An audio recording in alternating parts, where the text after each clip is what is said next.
Right angle होते हैं, कोई आइसोसेलेस होता है। समझ आया नहीं आया? ग्लास और एयर का क्रिटिकल एंगल कितना होता है? 45 डिग्री से, यानी यहाँ 45 प्लस 45 90 से यहाँ मुड़ा और 90 से यहाँ, जिसको अपन कोर कहते हैं, जिसके थ्रू लाइट ट्रांसमिट होता है एक पॉइंट से दूसरे पॉइंट पे। तो बेटा लास्ट के क्लास में हमने ये सारा कुछ पढ़ लिया था, टीआईआर का पूरा कॉन्सेप्ट पढ़ लिया था। अरे हाँ या ना?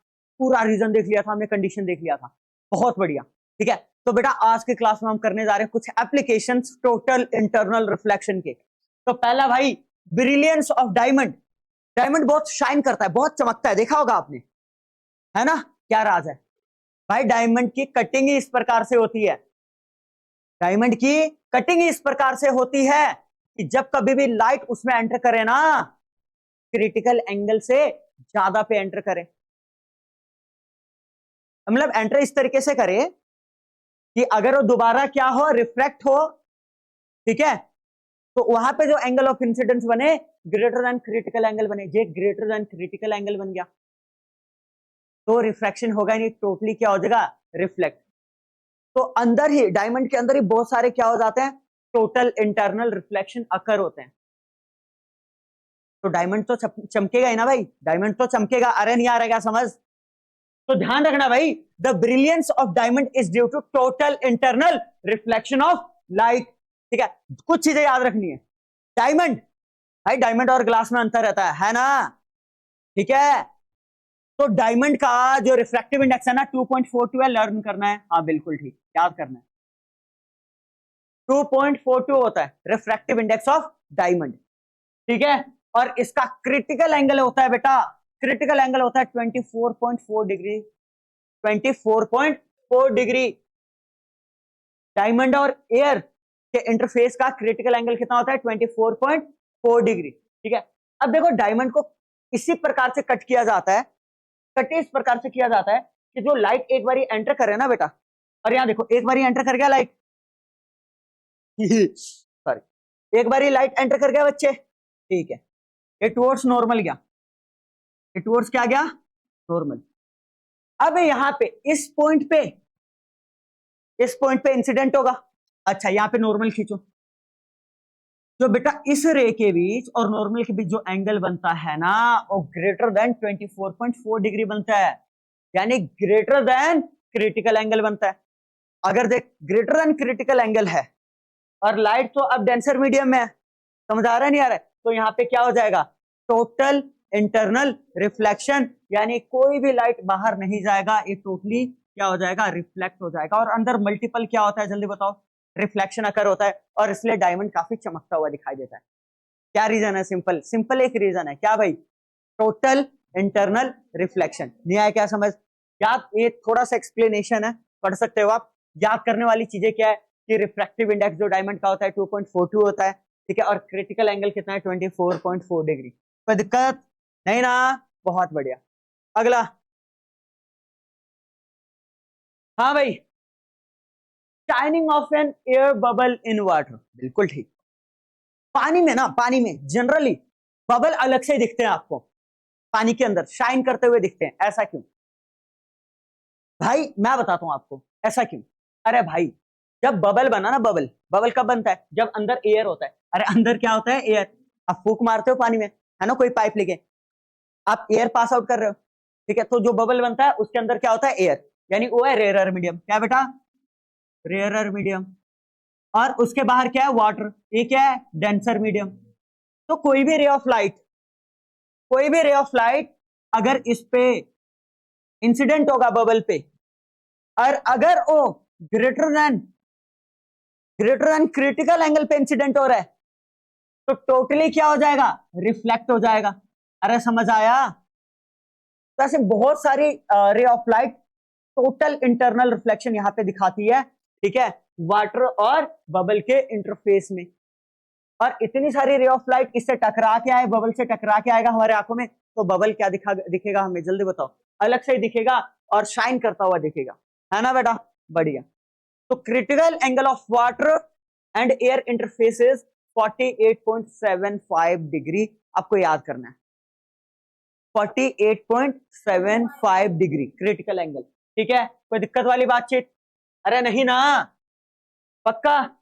यानी जो रे ऑफ लाइट 48.75 डिग्री से ज्यादा एंगल पे इंसिडेंट हो रहा है, वो टोटली क्या हो जाएगा, रिफ्लेक्ट हो जाएगा, है ना, एयर बबल में पास नहीं करेगा, और एयर बबल से इतनी सारी रे ऑफ लाइट रिफ्लेक्ट होके हमारे आंखों में आ रही है, तो एयर बबल हमें चमकता हुआ दिखाई देगा। अरे हाँ या ना, बढ़ गया, गुड।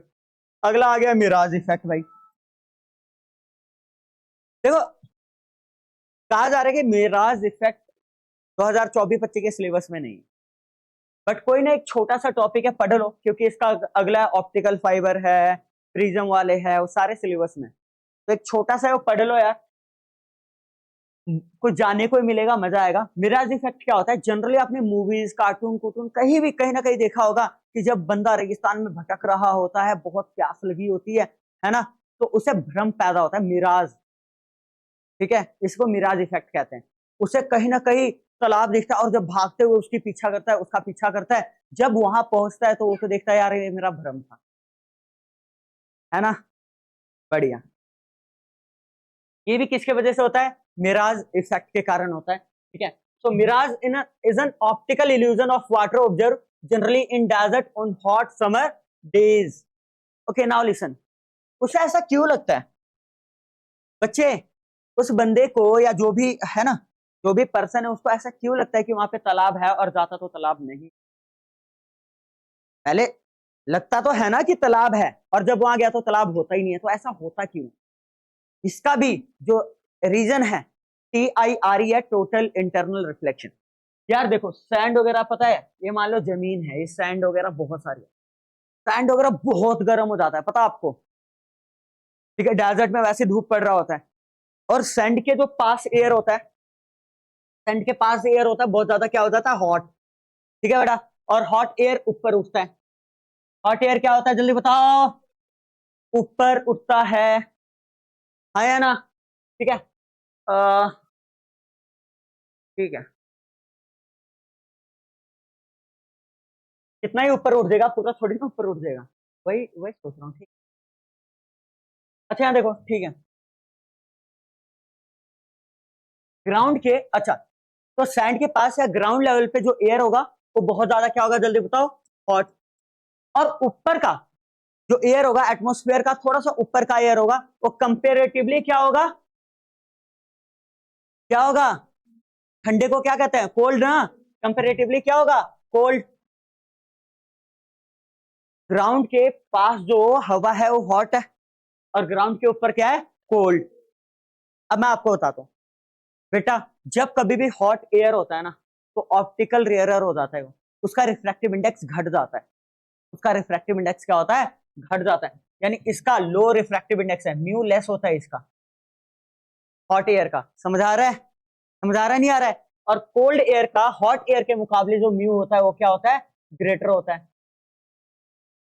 अब देखो बेटा, पास में मान लो पेड़ है कहीं पे, रेगिस्तान में, या क्या है, पेड़, ठीक है, अरे हाँ या ना, अच्छा, इसके टॉप को देखना, टॉप को, यहाँ बहुत सारी लेयर है, मान लो यहाँ बहुत सारी एयर का लेयर है, बहुत सारा एयर का लेयर है।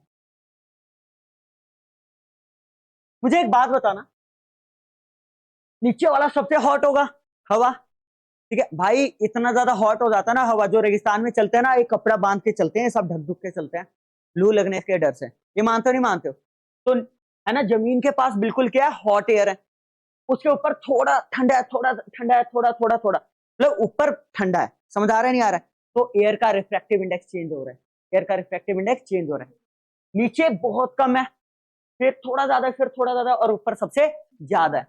अब देखो होता क्या है बेटा, यहां से आ रहा है रे ऑफ लाइट, है ना, ट्री के टॉप से आ रहा है बेटा रे ऑफ लाइट। अब देखो, अब मुझे एक बात बताओ, एक लेयर को पार करेगा, दूसरे लेयर में जाएगा एयर के, तो मान लो ऊपर वाला कोल्ड था, नीचे वाला क्या है, हॉट, ठीक है, यानी डेंसर से रेयरर में जा रहा है, डेंसर से रेयरर में जा रहा है, टुवर्ड्स नॉर्मल जाएगा या अवे फ्रॉम नॉर्मल जाएगा, अवे फ्रॉम नॉर्मल, जो नॉर्मल से दूर मुड़ जाता है, ठीक है, और रेयरर मीडियम में जा रहा है, और दूर मुड़ जाता है, और दूर मुड़ जाता है, और एक टाइम आता है कि इतना दूर मुड़ जाता है, यानी जो यहाँ पे इंसिडेंस एंगल है, एंगल ऑफ इंसिडेंस है, वो ग्रेटर देन क्रिटिकल एंगल हो जाता है, और यहाँ से टोटली क्या हो जाता है, जल्दी बताओ, रिफ्लेक्ट हो जाता है। अब ध्यान दो, बंदे का आंख यहाँ है, बंदा यहाँ पे खड़ा है, ठीक है, ठीक है। बंदे को क्या लग रहा है कि रे ऑफ लाइट ऐसे आ रहा है, ऐसे ही आ रहा है बल्कि, और उसे क्या लगेगा कि यार ये तो यहाँ कहीं से आ रहा है, और यहाँ पे इन्वर्टेड इमेज दिखेगा किसका, उसे ट्री का। और ट्री का इन्वर्टेड इमेज कहाँ बनता है बताओ मुझे? नदी नदी के पास ही बनता है, तालाब तुलुब के पास ही बनता है। अरे तालाब के पास कोई बंदा भी खड़ा हो तो उल्टा दिखता है, दूसरे साइड से जाके देखते हो, ठीक है, तो उसे लगता है यार भाई यहाँ तो उल्टा पेड़ है, पक्का यहाँ पे क्या होगा, यहाँ पे तालाब होगा, है ना। और तालाब तालाब ही इसका क्या बना रहा है, इन्वर्टेड इमेज बना रहा है। और यहाँ पे फिर भाग भाग भाग भाग भाग के जाता है, पेड़ के अलावा कुछ दिखता ही नहीं है उसे। समझ आया? वहां पे तालाब नहीं दिखता है। रीजन पता लगा आपको? बहुत सारी चीजें हैं बेटा, जब कभी भी आप समोसे वगैरह की दुकान में जाओ, ठीक है, समोसे तल रहे होते हैं भाई, ठीक है, और ठीक है कढ़ाई में पूरा रिफाइंड उबल रहा होता है, ठीक है, उसके ऊपर का हवा गर्म होता है, अरे हाँ या ना, ऊपर का एयर बहुत ज्यादा गर्म होता है, उसके पीछे कोई भी ऑब्जेक्ट जाके देखो हिलता हुआ दिखता है आपको, वो भी किसके वजह से होता है, वो भी रिफ्रैक्शन के कारण। वो तो टोटली TIR नहीं होता वहां, पर वो भी रिफ्रैक्शन के कारण होता है। मैं आपको ये बताना चाहता हूं कि जब गर्म हो जाता है ना हवा, तो उसका रिफ्रैक्टिव इंडेक्स कम हो जाता है, चेंज हो जाता है। नहीं आया क्या समझ अभी भी? आ गया? बहुत बढ़िया, ग्रेट। इस थ्योरी को पढ़ लेना।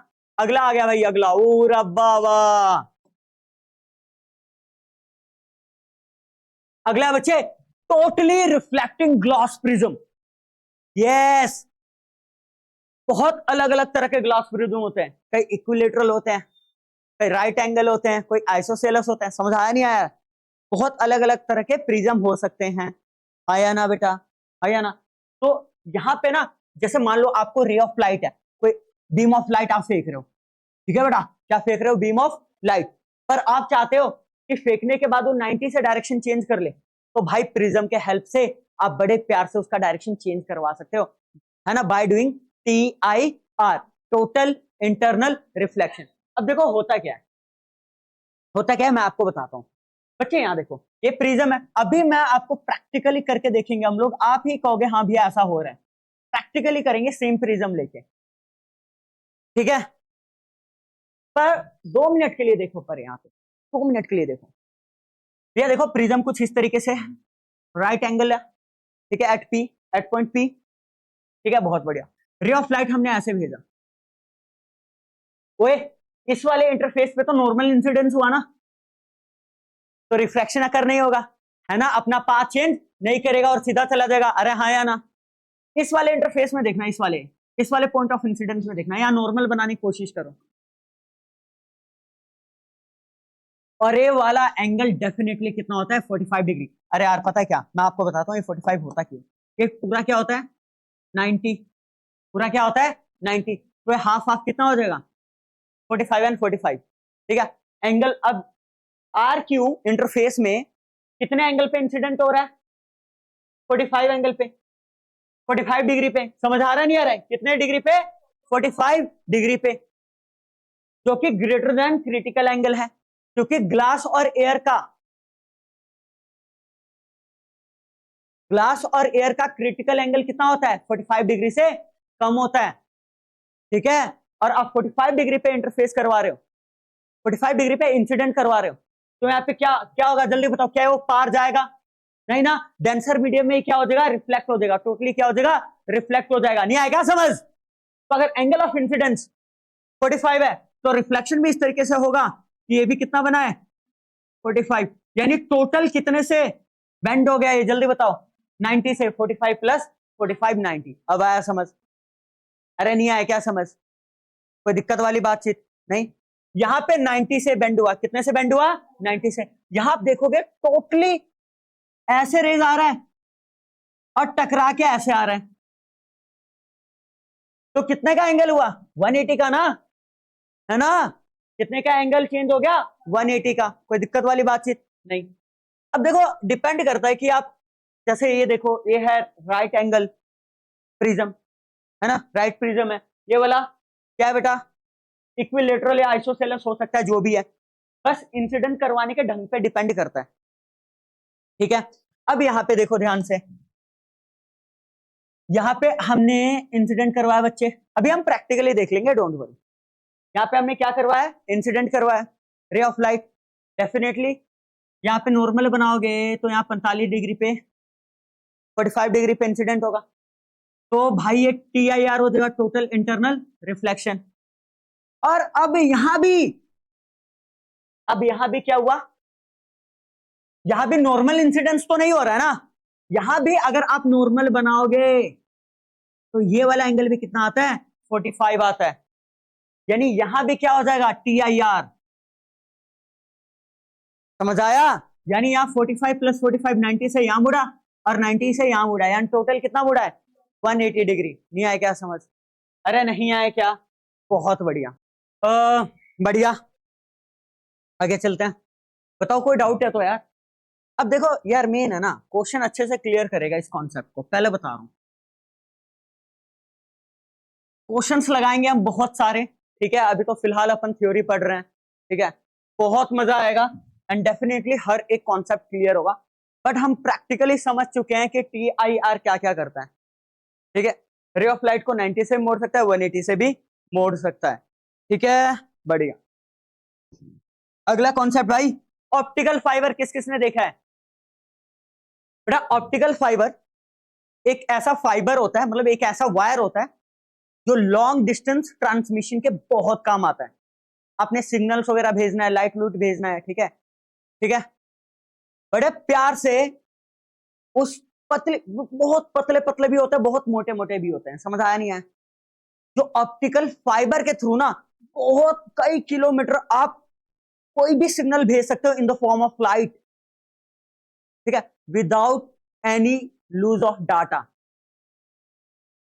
क्यों, ऑप्टिकल फाइबर को डिजाइन इस तरीके से किया जाता है कि जो भी सिग्नल जा रहा है उसका अंदर ही अंदर क्या होगा, टोटल इंटरनल रिफ्लेक्शन होगा, हर बारी TIR होगा, तो कोई भी, समझ रहे हो, कोई भी डाटा, कोई भी सिग्नल बाहर तो लीक होगा ही नहीं। समझ आया, तो एक जगह से दूसरे जगह में चला जाएगा। ओके, मनी हाइस्ट देखिए सबने। मनी हाइस्ट का किसी ने मुझे पहले 2-3 सीरीज दिखा, 2-3 एपिसोड दिखाए थे, सीरीज 1 के, सीरीज कहते हैं, सीजन कहते हैं, सीजन 1 के 2-3 एपिसोड ही दिखाए थे, जब वो आई थिंक वो प्रोफेसर जाता है, ठीक है, बैंक के नीचे ही होता है, तो अपने लोगों से कैसे बात करता है, वो एक ऐसा उन्होंने सेटअप किया होता है कि 2 फोन ना वायर से जुड़े होते हैं। वायर से क्यों जोड़ा उन्होंने, और पुलिस उन्हें ट्रैक ही नहीं कर पाती, क्यों, वायर में इस सेफ्टी वगैरह होता है कि कोई सिग्नल लीक ही नहीं होता। समझ आ रहा है बेटा, जैसे अगर मैं फोन में कोई बात कर रहा हूँ, कोई भी मेरा वो हैक कर सकता है, कोई भी समझ रहे हो ना, वो सुन सकता है मैं क्या बात कर रहा हूँ, क्योंकि रेडिएशन हर दिशा में जाता है। समझ आ रहा है नहीं आ रहा है, चलो। सो ऑप्टिकल फाइबर, ठीक है बेटा, ऑप्टिकल फाइबर एक ऐसा लाइक एक ऐसा वायर होता है जो लॉन्ग डिस्टेंस ट्रांसमिशन के काम आता है। लॉन्ग डिस्टेंस किसके काम आता है बेटा, लॉन्ग डिस्टेंस ट्रांसमिशन के काम आता है। कोई दिक्कत वाली बातचीत नहीं है ना, ठीक है, बढ़िया। अब ना यार, तुम्हें ना अभी तक समझ नहीं आया होगा ऑप्टिकल फाइबर क्या होता है, तुम ना अमेजोन वगैरह में सर्च कर लो, फ्लिपकार्ट वगैरह में सर्च कर लो, पता लग जाएगा। अब मैं आपको बताता हूँ, कई बार है ना, ये छोटे छोटे से होते हैं ऐसे, यहाँ एक छोटा सा हो रखा होता है, और यहाँ से ना लाल पीले से ऐसे निकल रहे होते हैं, ऐसे लाइट यहाँ जल रहा होता है पर लाइट यहाँ दिखता है, क्यों, ये ऑप्टिकल फाइबर ही होता है। क्या होता है बेटा, ऑप्टिकल फाइबर, और हर एक पार्ट में इसके TIR होता है, लाइट का क्या होता है, TIR, टोटल इंटरनल रिफ्लेक्शन। बहुत छोटा पार्ट है, सस्ता वाला ऑप्टिकल फाइबर है, ठीक है, पर ऑप्टिकल फाइबर का बहुत तगड़ा प्रैक्टिकल एप्लीकेशन है, ठीक है। लंबी दूरियों में, लॉन्ग डिस्टेंस में अगर कोई भी सिग्नल वगैरह भेजना, आप बड़े प्यार से भेज सकते हो without loss of any energy और एनी सिग्नल।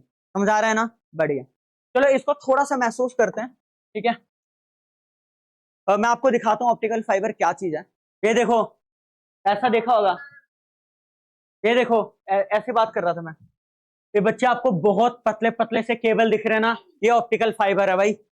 एक पॉइंट से दूसरे पॉइंट पे लाइट को ट्रांसमिट कर सकते हैं without any loss of energy और इंटेंसिटी, ठीक है।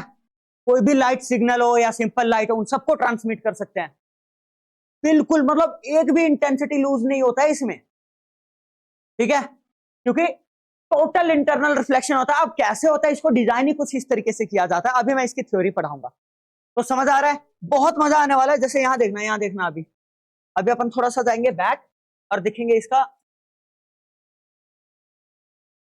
ये देखो, ये डेकोरेशन के लिए आता है, ऑप्टिकल फाइबर लैंप। ये देखो,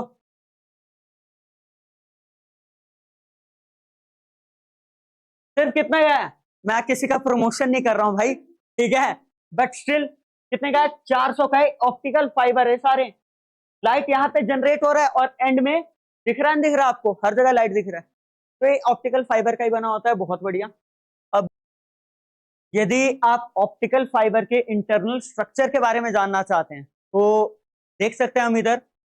यहाँ पे जनरली ना बेटा अंदर एक मटेरियल होता है जिसको अपन कोर कहते हैं, जिसके थ्रू लाइट ट्रांसमिट होता है एक पॉइंट से दूसरे पॉइंट पे। कि कोर से ही सारा क्या होता है, लाइट ट्रांसमिट होता है, और टीआईआर के थ्रू हो रहा है। यानी कोर में क्या होता है, टोटल इंटरनल रिफ्लेक्शन होता है। तो बच्चा अगर कोर में टोटल इंटरनल रिफ्लेक्शन हो रहा है तो कोर का रिफ्लेक्टिव इंडेक्स ज्यादा होगा ना, क्योंकि टोटल इंटरनल रिफ्लेक्शन हमेशा डेंसर मीडियम में होता है। तो जो कोर का रिफ्लेक्टिव इंडेक्स होता है वो क्या होता है, लार्ज होता है, ज्यादा होता है। समझ आया? दो मीडियम कंसिस्ट करता है, ध्यान रखना। एक मीडियम, अंदर वाले मीडियम को कोर कहते हैं, और जस्ट उसके बाहर वाले मीडियम को क्लैडिंग कहते हैं। और इसका रिफ्रैक्टिव इंडेक्स लेस होता है, ठीक है। यानी refractive index of cladding is less than the refractive index of core. अब देखो बेटा होता क्या है, जब कभी भी, यहां देखो, अगर मैं सिंपली अगर डायग्राम बनाने की कोशिश करूं ऐसे, ठीक है, ऐसे, ये मेरा क्या है जल्दी बताओ, ये मेरा कोर है, मान लो ये क्या है बेटा, कोर। और जस्ट उसका ऊपर लेयर में नाम दे रहा हूं बेटा इसको क्या, क्लैडिंग। इसको क्या कहता हूं जल्दी बताओ, क्लैडिंग। बच्चे लाइट एक बार एंट्री कर गया, ग्रीन से ले लेते हैं, डिनोट कर लेते हैं। लाइट एक बार ना एंट्री कर गया यहां पे, ठीक है, ठीक है। Angle of incidence greater than critical angle होता है, ठीक है। तो कोर का जो रिफ्रैक्टिव इंडेक्स है वो ज्यादा है, और क्लैडिंग का रिफ्रैक्टिव इंडेक्स क्या है, कम। यानी कोर क्या है जल्दी बताओ, डेंसर मीडियम है। और डेंसर मीडियम में अगर रे ऑफ लाइट डेंसर और रेयरर मीडियम के इंटरफेस पे क्रिटिकल एंगल से ज्यादा पे टकरा रहा है तो टीआईआर होगा नहीं होगा। यहां भी सेम ऐसा सीन होता है, इसको डिजाइन इस तरीके से किया जाता है। यहां मल्टीपल टोटल इंटरनल रिफ्लेक्शंस होते हैं। यहां मल्टीपल क्या होते हैं जल्दी बताओ, टोटल इंटरनल रिफ्लेक्शन। यानी एक भी लाइट रिफ्रैक्ट नहीं होता, बाहर नहीं निकलता, तो उसकी इंटेंसिटी डाउन होने की, इंटेंसिटी लूज होने का सवाल ही नहीं है। समझ आया? तो that's why without loose of energy, ठीक है, लाइट क्या होता है, एक पॉइंट से दूसरे पॉइंट पे ट्रांसफर किया जा सकता है by the use of optical fibre. अब आप बोलेंगे भैया मेन है कोर एंड क्लैडिंग, तो ऊपर वाला क्या चीज है? अरे भाई ये कोटिंग काटिंग होता है यार, आउटर जैकेट वगैरह स्ट्रेंथ के लिए, कवरिंग भी तो चाहिए इन्हें। तो ऊपर क्या आउटर जैकेट्स होते हैं, ठीक है, कवरिंग के लिए। मेन क्या होता है, क्लैडिंग एंड कोर। अगर आप इसे एग्जाम में बनाना चाहते हो तो डेफिनेटली, और एग्जाम में आ गया बनाने को तो डेफिनेटली आप ये वाला डायग्राम बड़े प्यार से फॉलो कर सकते हो, नोट्स वाला डायग्राम, कोई नहीं काटेगा, एक नंबर भी ये वाला। ये बफर कोटिंग स्ट्रेंथ प्रोवाइड करता है, प्रोटेक्ट करता है अंदर की चीजों को। कोर और क्लैडिंग को प्रोटेक्ट कौन करता है, बफर कोटिंग। नहीं आया समझ, क्या आ गया समझ, ठीक है। तो वही सारी चीजें किस प्रिंसिपल पे वर्क करता है ना। The working of optical fibre is based on the phenomenon of total internal reflection. Construction में देखो मेन पार्ट्स क्या है, कोर, ये रहा कोर अंदर वाला जिसका रिफ्रैक्टिव इंडेक्स ज्यादा होगा, ठीक है। ये क्या, क्लैडिंग, क्लैडिंग का रिफ्रैक्टिव इंडेक्स क्या होगा, कम होगा। ये जीआर काट लेना, ये गलती से हो गया होगा,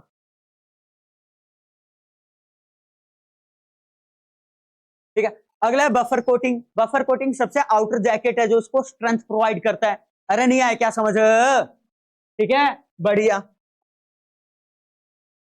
वर्किंग क्या है भाई, अरे वर्किंग अभी जो हम समझे भाई, अभी जो हम समझे, यहां देखो, light incident on one end of the fiber at small angle enters the fiber after refraction and strikes the core cladding interface। core cladding यहां पे तो चलो, यहां पे क्या हुआ, ऐसे एंटर किया, यहां रिफ्रैक्शन हुआ, इसकी बात हो रही है।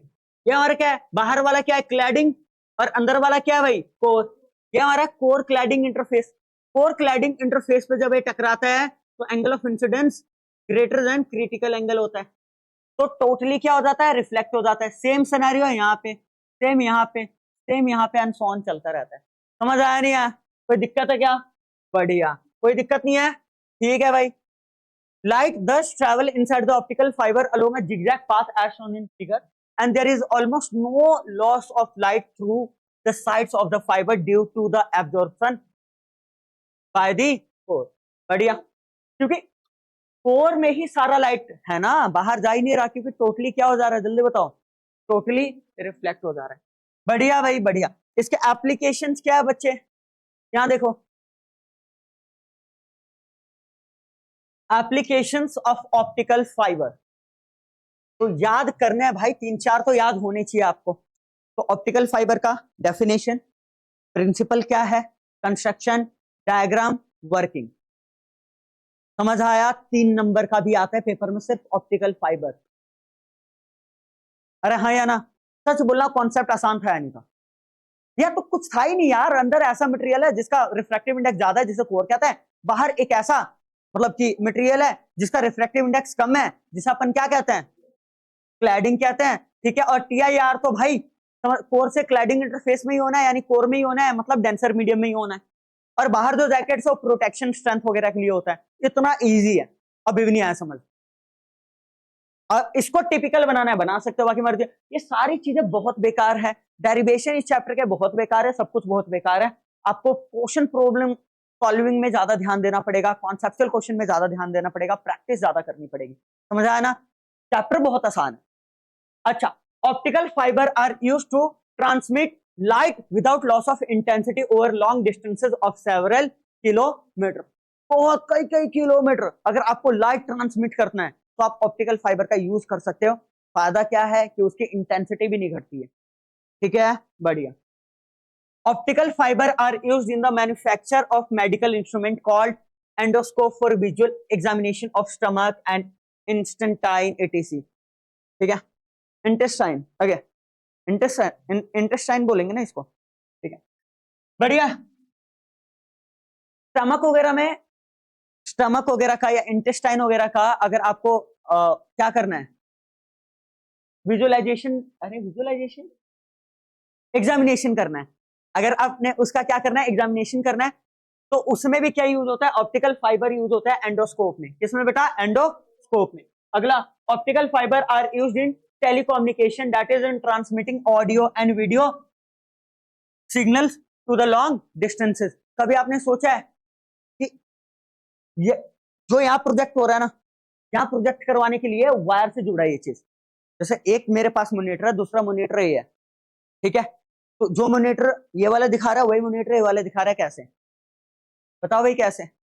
अरे वायर कनेक्टेड तो है ना, तो जो भी सिग्नल वगैरह ट्रांसमिट करना है, लाइट वगैरह ट्रांसमिट करना है एक पॉइंट से दूसरे पॉइंट पे, तो ऑप्टिकल फाइबर उनके लिए यूज होता है। अभी भी नहीं आया समझ?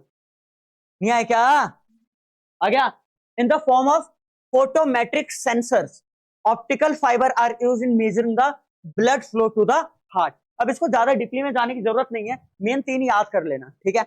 Optical fibres are use to measure the refractive indices of liquid. अबे कैसे होता है, कैसे क्या होता है, उसमें बढ़ेंगे तो बहुत टाइम लग जाएगा। समझ आया? तो मेन ऊपर के 3 याद कर लो, बहुत है, ठीक है। आई होप ये चीज आपको अच्छे से समझ आया होगा, ठीक है। पक्का कोई डाउट है? नहीं?